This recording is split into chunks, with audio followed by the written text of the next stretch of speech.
Be ready.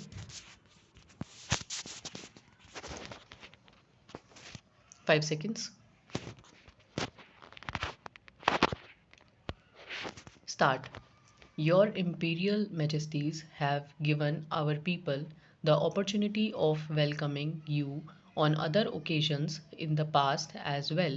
Similarly, our leaders have visited your great country on numerous occasions. The exchange of views which have been made possible by these visits have invigorated the multi-dimensional relationship that exists between India and Iran.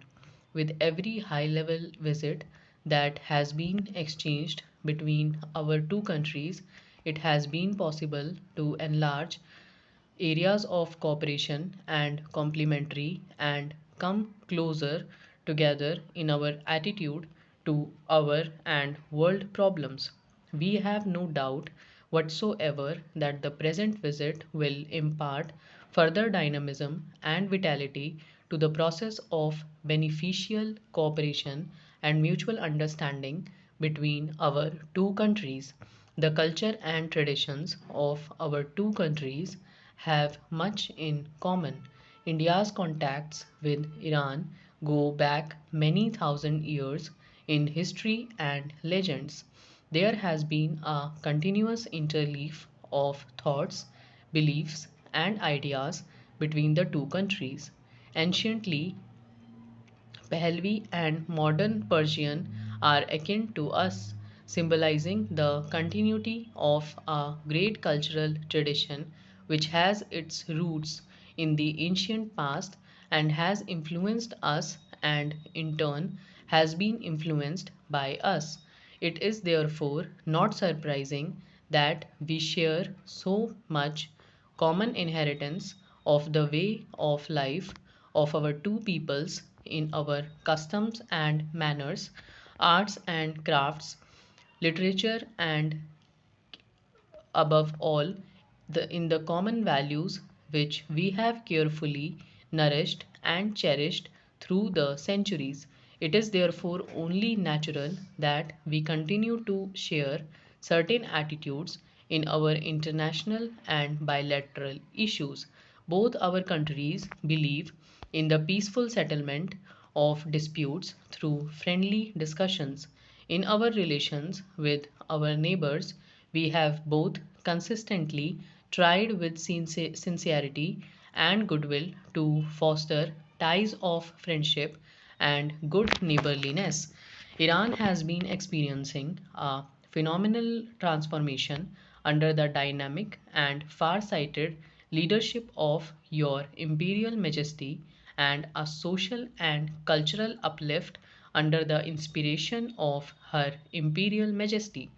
Retaining the abiding values of a great civilization, your country is marching forward to reap the benefits of scientific and technological advancement.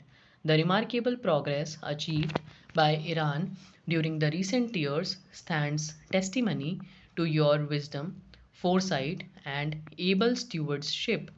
It can be truly said that the far reaching economic endeavors which were inspired by your imperial majesty are and will continue to bear fruit in the future. In the evolution of an Iran holding its head high among the advanced nations of the world, India too has gone through momentous developments. The people of India have proved that they cherish their liberty above everything else after the massive mandate which our people have given to the present government, a great responsibility rests upon our shoulders. We are bending our energies and applying all our strength for quickening the pace of progress in the country and to give material content to our political liberty. In this achievement, we recognize the value of assistance and cooperation which we have received from Iran under the personal interest and direction of Your Imperial Majesty. Regrettably, the world today continues to present a disconcerting picture of contrasts and disparities. This is the gravest threat to international peace and security. Deprivation cannot coexist without inviting questioning, discontent, and frustration. The gulf between the haves and have nots must be bridged if we wish to planet to remain peaceful and stable. It is therefore the duty of all of us to ensure that we make this planet a better place for succeeding generations through progressive elimination of disparities and want and achievement of all round and accelerated progress of the underdeveloped world. Each of us has his own role to play according to capacity and capability. It is only through collective efforts that we will be able to succeed. In this context, we would like to pay a tribute to Your Imperial Majesty's own efforts in helping to undertake ventures of common benefit on the basis of bilaterals.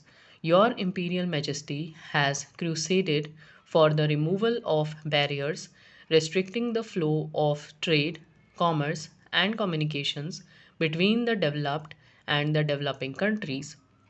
Your effort for mitigating the present world economic situation is a measure of your statesmanship as well as of your deep understanding of the complementary of the economic forces of the world.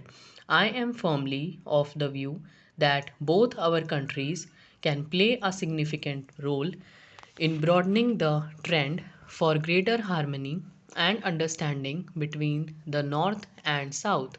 Between our two countries, the possibilities of cooperation are virtually limitless. We are happy to observe that many of the projects envisaged by our governments earlier are now taking concrete shape. Their full realization will certainly generate a momentum in the industrial, economic, and technological fields to the mutual benefit of the two countries. In this context, the Indo Iran Joint Commission meeting held in New Delhi in September this year proved fruitful and has opened up new vistas for cooperation which must be followed up with expedition and determination. My government is convinced that a constructive relationship based on political understanding will make for real stability. Stop.